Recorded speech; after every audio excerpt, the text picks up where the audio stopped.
Membangun sebuah bisnis adalah keinginan semua orang, dan setiap orang punya kesempatan untuk mencapai hal tersebut. Namun, apakah semua pebisnis atau pengusaha memiliki keberhasilan yang sama? Tentu tidak. Banyak pengusaha yang gagal pada akhirnya terpaksa harus gulung tikar. Banyak juga pengusaha yang bisa bertahan di dalam bisnisnya, namun tidak memiliki perkembangan yang signifikan. Atau, ya udah usahanya gitu-gitu aja. Hal tersebut tentu sangat terpengaruh dari beberapa faktor yang Bapak dan Ibu lakukan sebelum dan sesudah memulai usaha laundry. Dan dalam episode ini, saya akan menjelaskan bagaimana cara saya dalam membangun sebuah usaha laundry yang saya sudah mulai sejak 12 tahun yang lalu, hingga kini memiliki beberapa cabang dan beberapa mitra yang tersebar di seluruh Indonesia. Halo, kembali lagi bersama saya, Andrew Fatoni, di Mulia Jaya Abadi YouTube channel.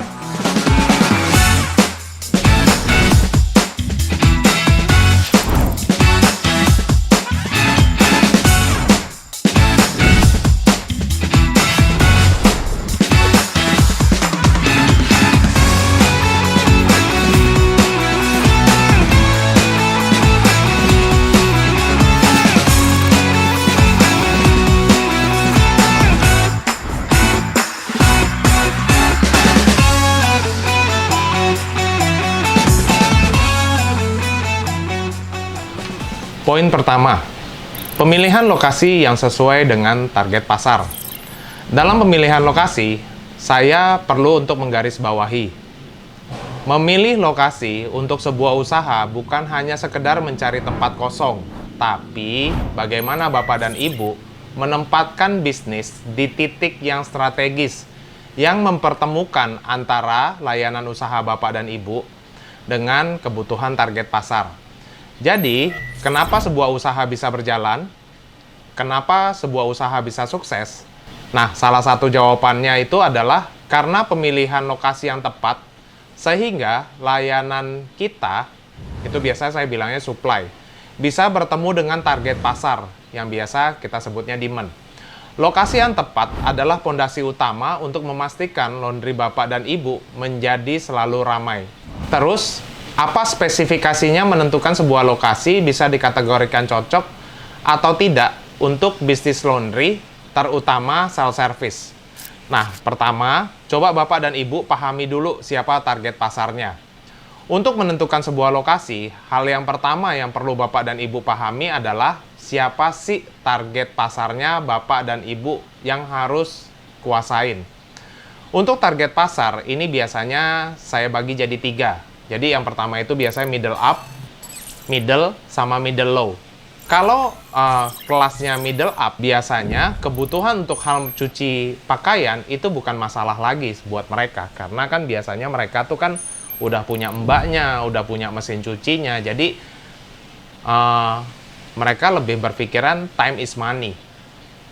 Hingga menurut saya kelas middle up ini bukanlah target market yang cocok untuk laundry self service. Lalu kita lanjut ke kelas middle. Untuk kelas middle ini biasanya beragam. Ada yang lebih mementingkan efisiensi serta harga yang lebih terjangkau. Sehingga mereka memiliki laundry self service, namun ada juga yang tidak keberatan mengeluarkan budget demi pelayanan sama hasil.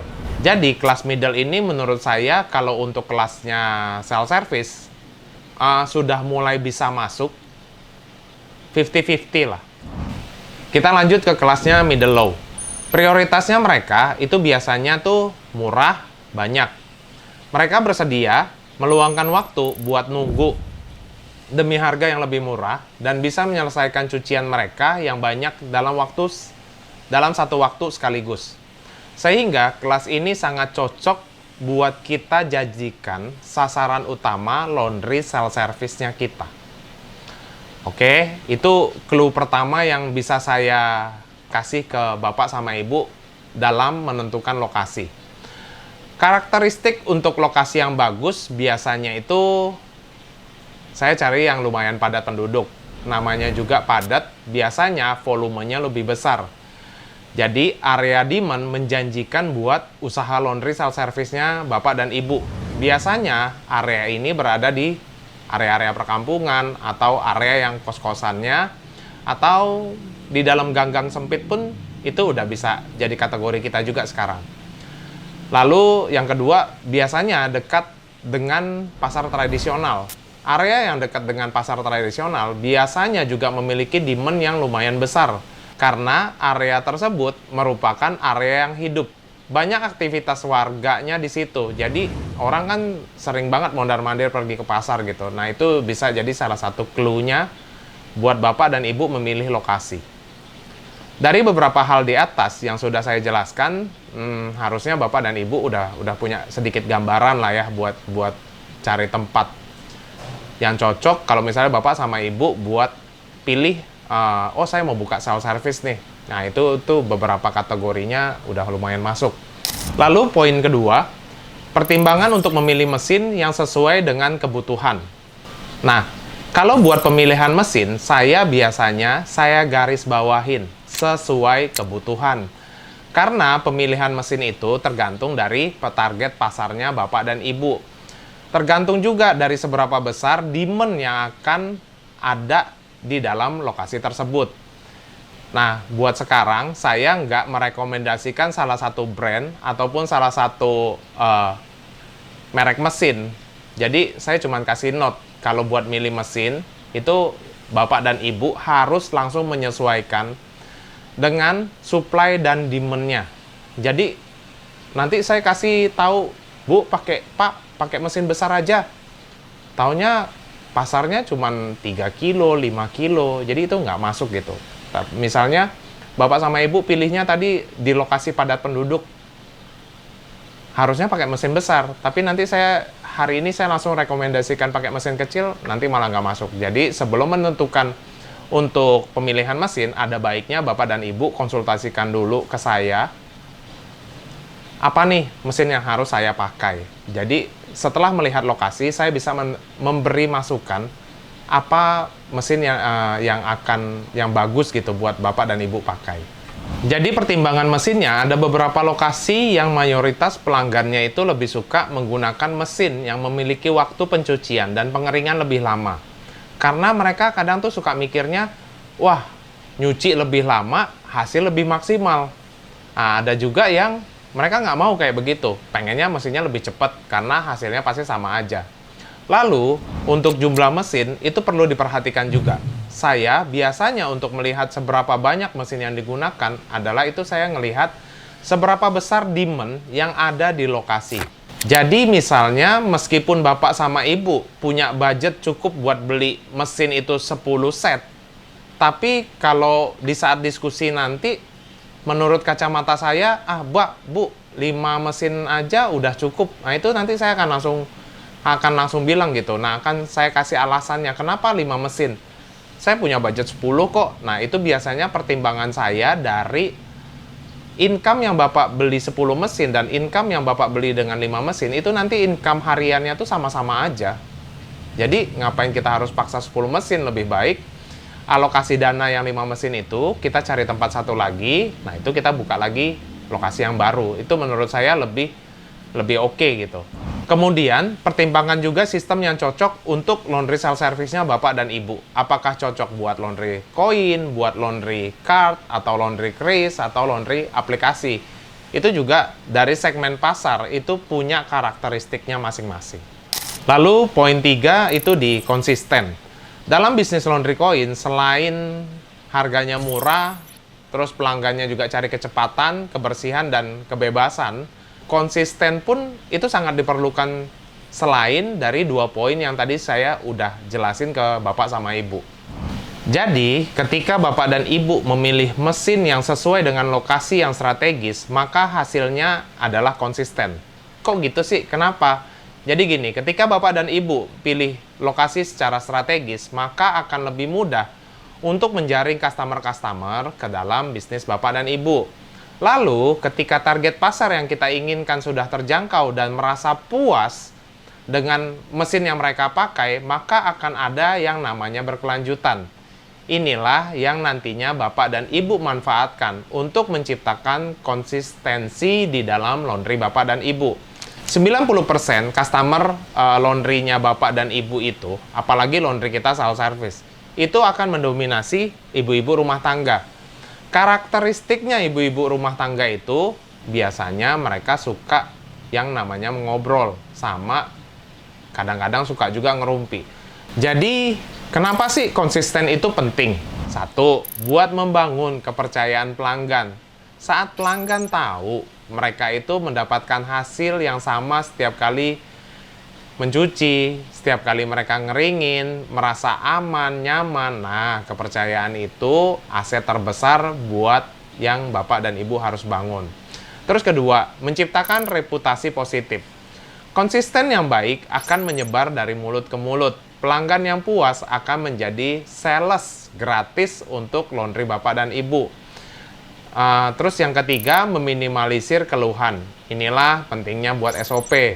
Jika standar operasional selalu dijalankan dengan baik, maka akan meminimalisir potensi kesalahan laundrynya Bapak dan Ibu. Lalu yang keempat, mendorong kunjungan berulang. Nah, ini adalah psikologis manusia. Di saat manusia tuh merasa puas dan senang, secara nggak sadar, mereka akan cenderung kembali ke tempat itu berulang kali. Tempat yang sudah mereka kenal dan percaya kualitasnya. Lalu yang kelima, membedakan dari kompetitor. Di tengah persaingan, konsistensi akan menjadi nilai plus dan menjadi pembeda dari kompetitor untuk laundry Bapak dan Ibu. Jadi menurut saya pribadi, kalau buat laundry self service itu nggak perlu bikin promo. Itu nggak perlu harus bikin sesuatu yang hype gitu. Menurut saya itu nggak terlalu perlu gitu. Yang penting kasirnya senyum sapa salam, Bapak dan Ibu mesin kendala itu langsung diperbaiki. Jadi tidak ada mesin yang berhari-hari itu terjadi kendala.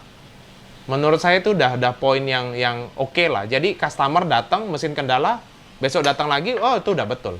Tapi kalau mesin datang rusak, besok datang lagi rusak lagi, itu udah dapat notice lah dari si customernya. Lalu poin yang keempat itu jam operasional yang lebih panjang. Saya selalu menyarankan sama Bapak dan Ibu yang udah datang ke tempat saya, yang udah konsultasi, biasanya saya selalu bilang menyarankan mereka untuk bukalah lebih awal dan tutuplah lebih malam. Kenapa sih begitu? Beberapa orang tuh suka tanya begitu. Satu, maksimalin kapasitasnya mesin.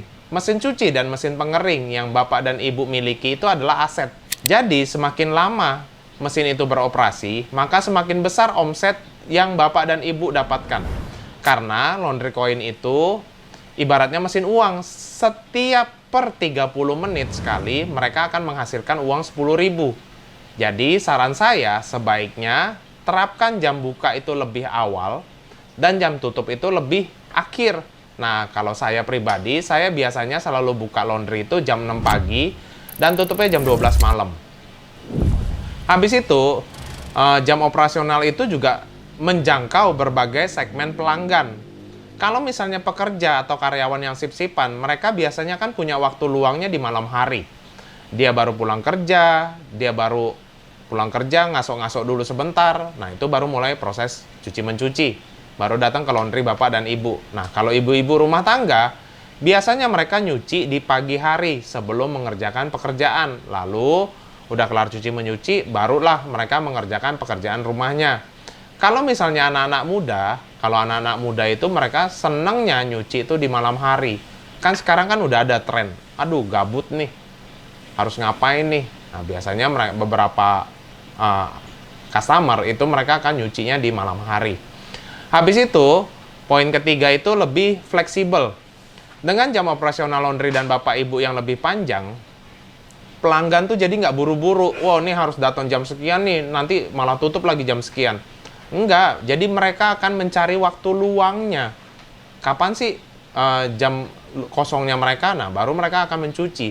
Habis itu, poin yang keempat, itu mengurangi antrian di jam sibuk. Jadi kalau misalnya Bapak dan Ibu punya jam operasional yang lebih panjang, maka customer Bapak dan Ibu itu bisa lebih milih jam yang lebih luas. Hal tersebut bisa mendorong customer Bapak dan Ibu buat mencuci di jam-jam yang sepi. Jadi customer kita bisa milih nih, dia jam 10 pagi sepi nih, saya nyuci jam 10 pagi aja. Jam 2 kosong. Jam 2 aja deh nyuci. Jadi mereka nih bisa fleksibel waktunya, malah lebih enak. Nah, itu yang tadi saya bilang, yang selalu saya bilang, itu akan menjadi identitasnya laundry bapak dan ibu itu sendiri. Oke, buat kesimpulannya, jadi menurut saya pribadi, sebetulnya hal pertama buat bapak dan ibu buka, buat jadi rame laundrynya itu, pertama, lokasi yang sesuai dengan target pasar.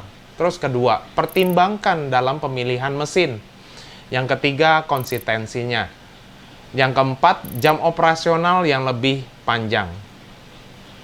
Oke, jadi kesimpulannya itu menurut saya pribadi, tidak ada satu usaha yang bapak dan ibu baru buka 1 hari, buka 1 minggu, buka 1 bulan, tiba-tiba langsung meledak. Itu nggak ada. Jadi walaupun bapak dan ibu sudah berjalan, saya biasanya selalu bilang, saya butuh waktu sekitar 3-4 bulan, atau ada beberapa yang 6 bulan. Jadi biarkan proses itu berjalan secara organik.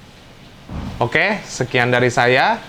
Mulia Jaya Abadi hadir memberikan solusi di tengah kebutuhan masyarakat.